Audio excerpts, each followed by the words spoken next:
Hi, welcome to Through the Cycles with Deanna.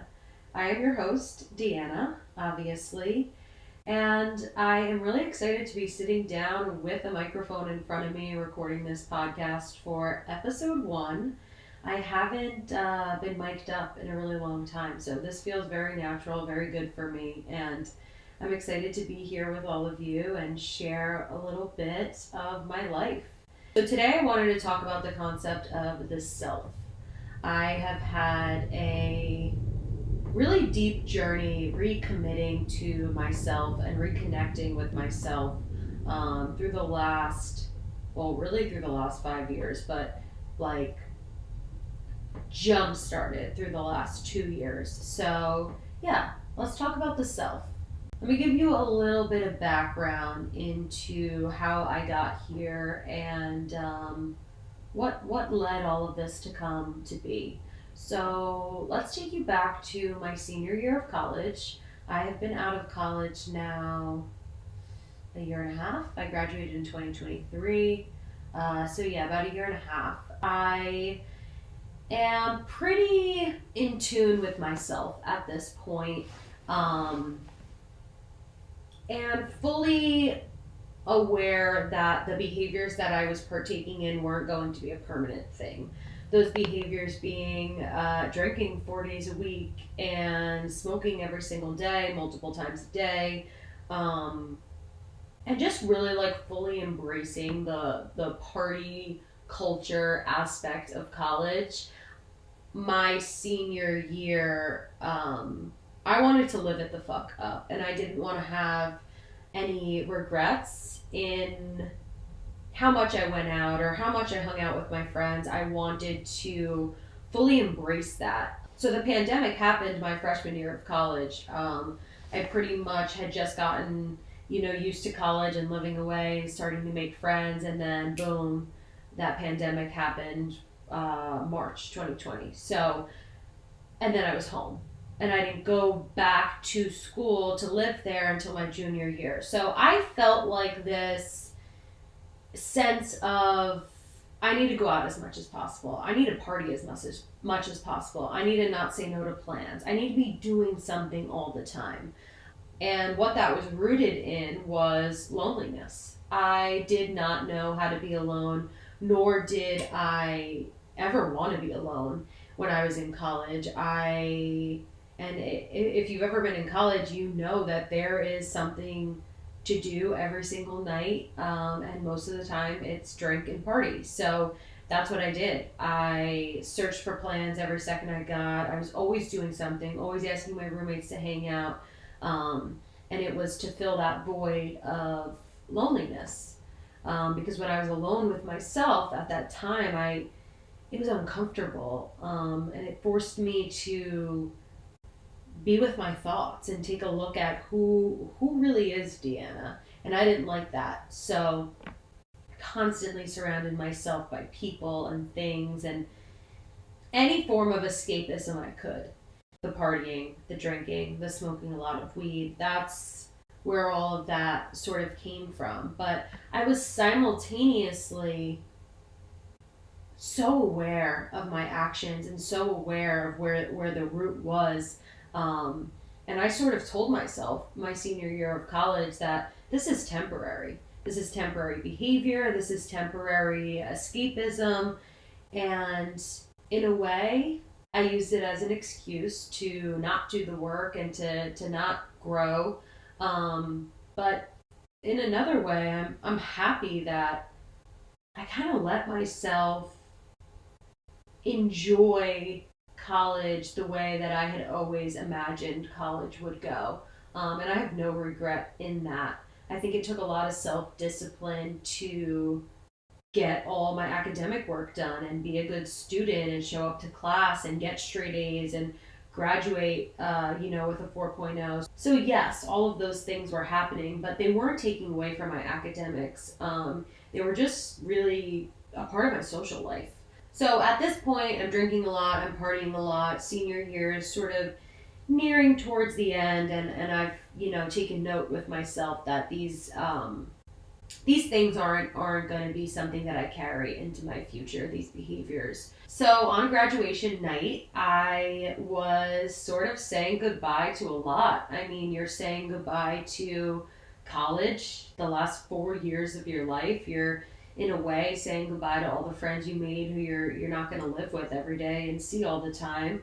And most importantly, I was saying goodbye to myself. I was saying goodbye to that version of myself that I knew I didn't want to take with me into the future.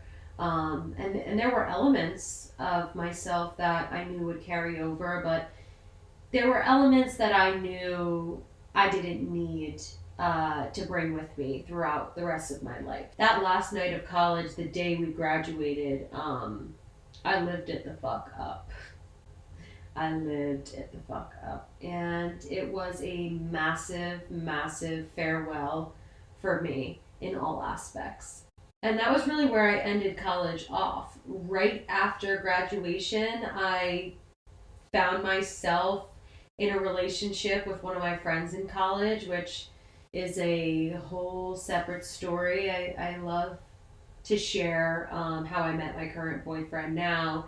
He was my friend in college, and we sort of confessed our love for each other right after graduation, and have been together ever since.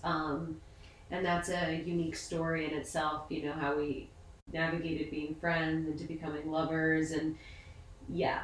Anyway, so I start dating my boyfriend right after college, and we have very similar values in terms of our spiritual beliefs and how we want to live our lives and travel and blah blah blah. It was very clear to both of us that we wanted to go on a trip, to go live somewhere else, and we had talked about that as friends, but now that we were lovers and we were together, it was all the more possible to do so. So that's exactly what we did. And we chose to go stay in Costa Rica for a month and basically moved in. It was such an amazing experience to not just vacation somewhere, but to live somewhere and be in this tiny little small town with dirt roads and no traffic lights or street signs. It was really a glimpse into a different lifestyle, and that was something we had both craved.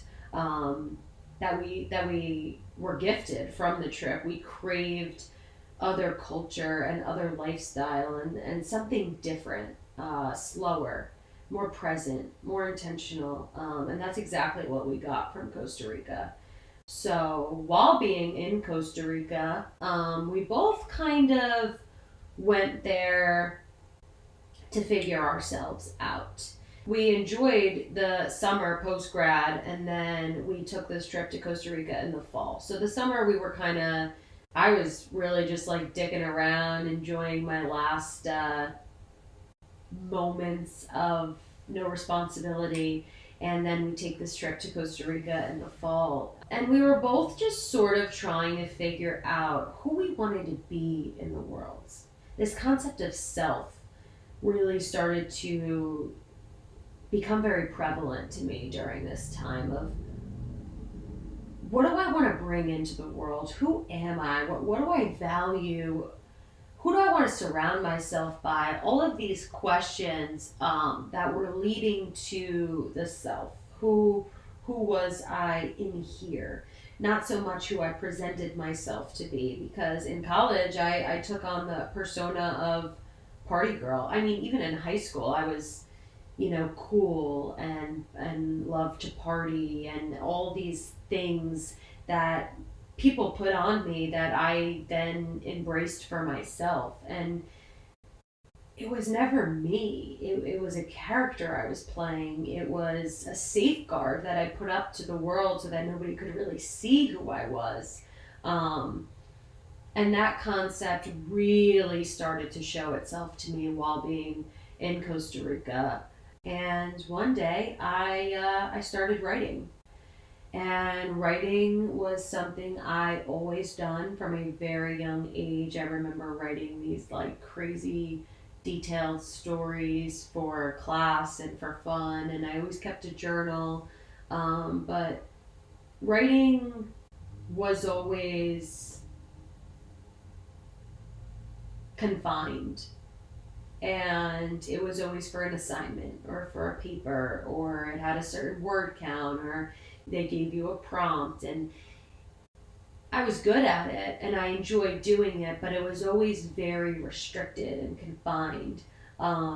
So when I started writing in Costa Rica, I had no restraint. I had no confinement. So it was completely free and completely whatever I wanted it to be.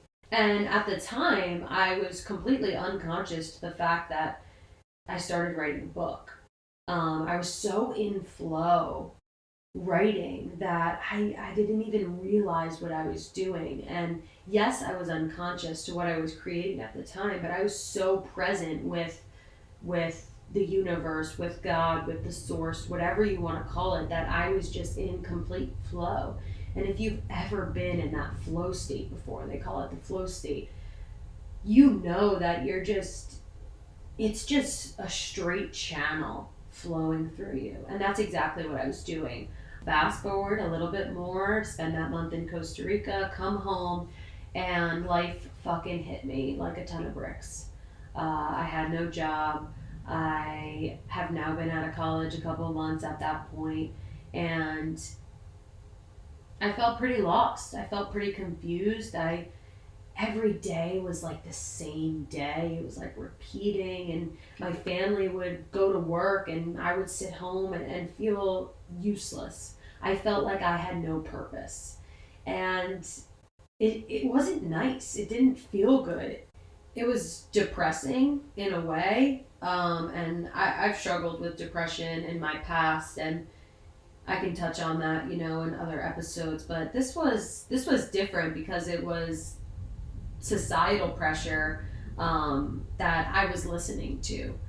And you feel societal pressure all the time, but for me, it was easy to brush it off in the past. But this was different. It was okay, you have a degree, go get a job. Okay, you went through college, start making money. Okay, it was all of these things. Um, and that's what I started to do. I started to look for jobs. I'm like, you know what? I do need to look for a job. I do need to get a job. And it was like, holy fuck, like, I'm an adult now, and this is what adults do. This is what you do when you graduate college. So I started the job hunt. And if you've taken a look at the job market, in the last 2 years, it's, a scary place. And I had worked corporate before. I worked corporate for my internship, and pretty much on day 3 knew I hated it and didn't want to do that. But at this point, I convinced myself, maybe it was just that job. Maybe I could find a corporate job that I did love. Maybe I could find a corporate job that was for me. So when I began this job hunt, it was pretty immediately dreadful. And I would look at these job positions, and it wasn't even something that I necessarily wanted to do, but it kind of fit, my degree, and the pay was all right. But then you would look, and it's like 3,000 people are already applied. So I was like, scroll, go on to the next one. So it was this constant loop of job searching, but very little passion behind it. So I did that for a couple of months and hit a lot of dead ends. I wound up like not even really applying to places because I was so turned off to how many people were applying, and do I even want this job? And that's exactly what it came down to, was I'm not getting these jobs, and I'm not finding the perfect job because I don't want to be applying to these jobs. I don't want to work corporate. I don't want to work 9 to 5. I don't want to get on the bus every day and commute to New York City. And I didn't want it. And I was very clear on what I didn't want to do. But it was hard for me to differentiate. But it was hard for me to differentiate what I did want. I came home to myself. I fully dove into the self. And a lot of my darker qualities came through that that fear of not being enough, that fear of judgment, that fear of not being successful, all of those things started to come up for me, and it was really a measure of working through them. And as I'm working through all of these things, and figuring out my core values and all of that, my writing sort of kind of kept whispering to me, um, and I came back to it. And one day I read through almost everything I've ever written. I read through old journals. I read through papers I've written that teachers commented on. I read through my poetry. I read through everything that I could find, trying to convince myself that I'm a good writer. And I did. And it took me reading through all of my stuff to realize that not only am I good at this, but I love this. I love writing. I love making people feel things through my words. That lit me up. And that job hunting didn't light me up. So I threw that shit to the side and I said, I'm gonna write. And what I realized was I had already written half of a book in Costa Rica. So I reread it and I was like, oh, I this is a book. I'm writing a book. And it has a story and there's characters and there's a plot line and I want to finish this book. And that's exactly what I did. I went to every single coffee shop around me. I went to every public library. I made a little room in my house, my office, and I wrote every single day, adding to that story, creating my book. And sitting here now talking about it is such a full circle moment because a year ago today, I had just gotten back from Costa Rica. And now my book will be available for pre-order December 18th, in a month. So, yeah, it feels good to be here, but it's the journey that it took to come home to myself that got me here. And I needed to go through all of those things. I needed to do that deep dive into me to find out, not even find out, just to remember what I loved. Now, writing my book has been a journey in and of itself. I mean, it's been like one massive vulnerability exercise. And now that it's about to be released, I can confidently say that I feel comfortable with people reading my words and getting inside of my mind and understanding where all of it came from. Vulnerability is the biggest hurdle I am overcoming. It terrifies me to show people who I truly am. And in a way that sounds so fucked up, but I've been presenting this other version of myself to the world for most of my life, that showing who I truly am is terrifying. And for me, it comes down to, if nobody knows who I really am, then I can't get hurt. That's why my walls are 1,000 feet high and 200 feet thick. Can't get through them.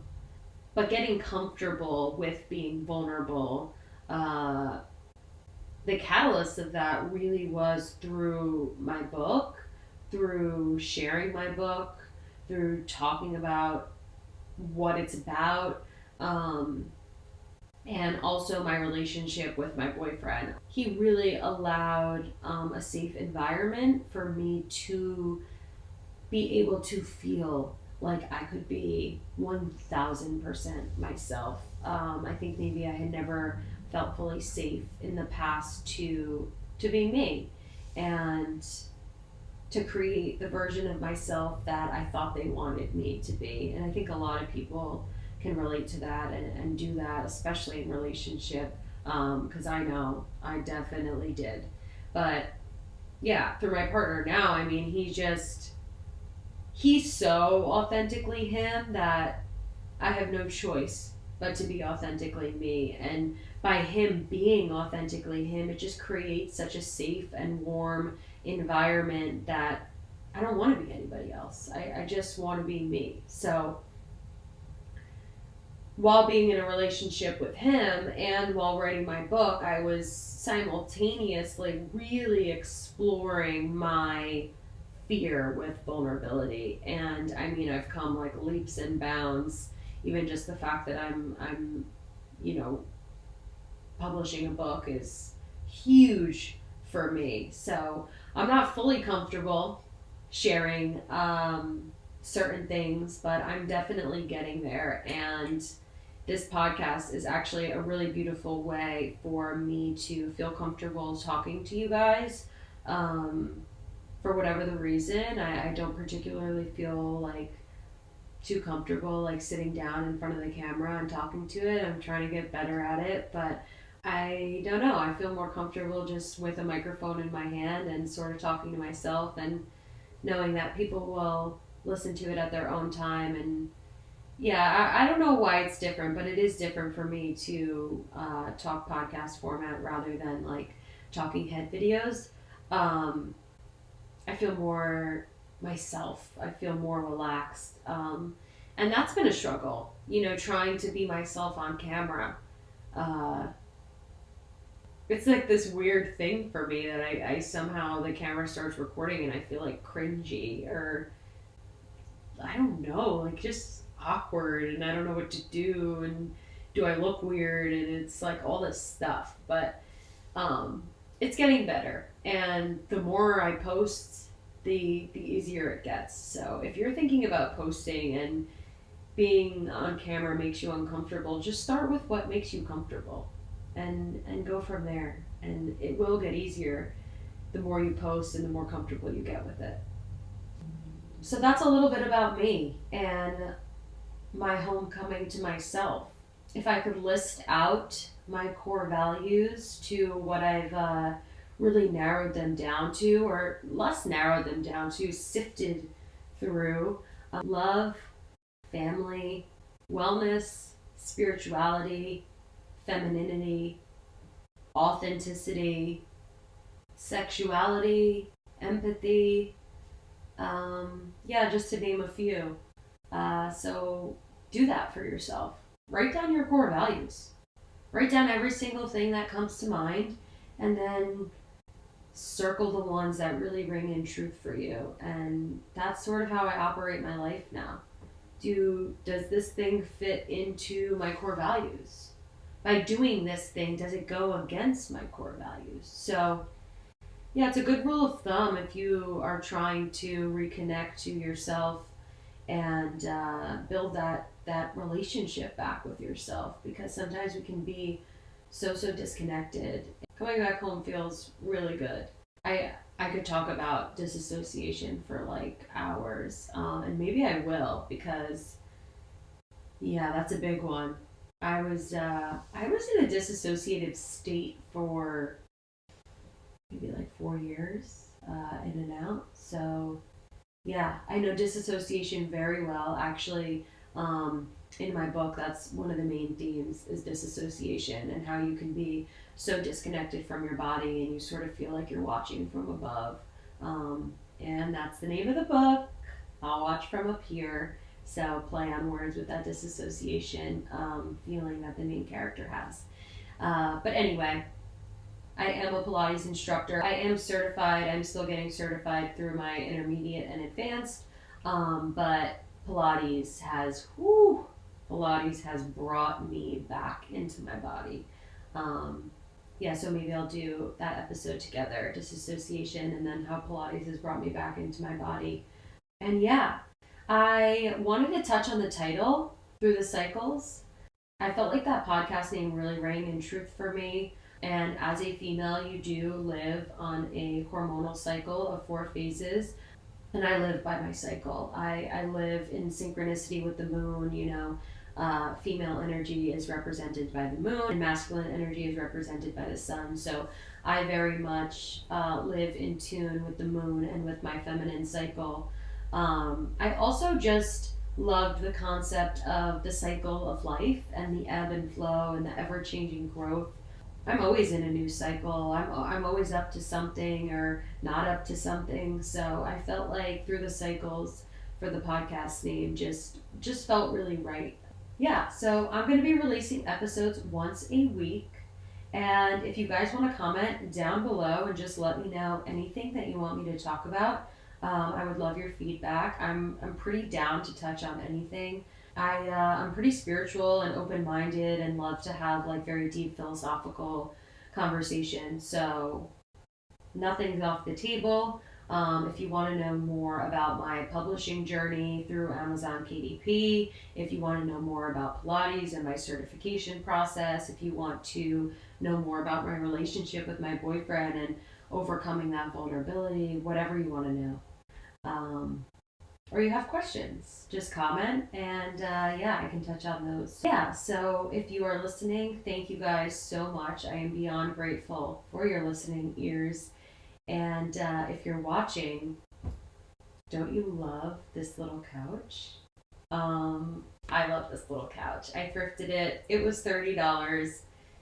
It just fits. It just fits the vibes, don't you think? Yeah, so I'm jacked up about this couch, and I think this is going to be my spot. This is a comfy, cozy spot for me to sit down and record the podcast. Yeah, so that's all I have for you guys. Stay true to yourself. If you've been feeling disconnected from yourself, come home. Go home to the self and talk to yourself and cultivate that relationship again with who you are. And yeah, that's all I have for you guys today. Thank you so, so much for listening. Have a lovely day. I'll talk to you guys next week.